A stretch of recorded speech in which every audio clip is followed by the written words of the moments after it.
How to use wildcards on Fantasy Premier League. What is up everyone? In today's tutorial, we're going to look at how you can easily use your wildcards on Fantasy Premier League.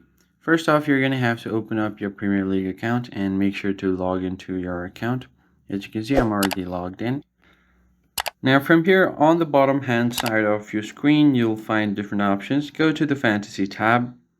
And if you are on an ongoing game week, then in that case you want to make transfers.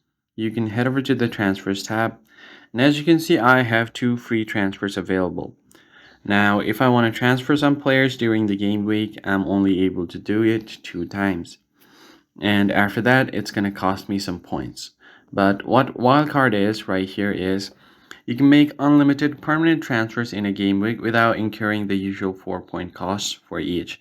So if you don't have free transfers left and you want to make transfers, it's going to cost you 4 points for each player.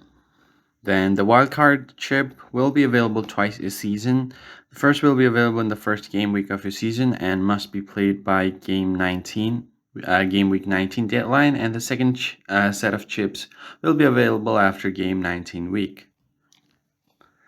So as you can see here, the first set of chips should be used before game week 19, because after that it's going to be expired and there will be another set of chips. So if you want to use it, just tap on yes, and then you can make unlimited transfers. So let's say if I want to transfer this player, I can just click on it, select replacement, and select the player like so, and then click on add player. You should be able to do this without any problem. So that is basically how you can change your player and transfer your player without any cost.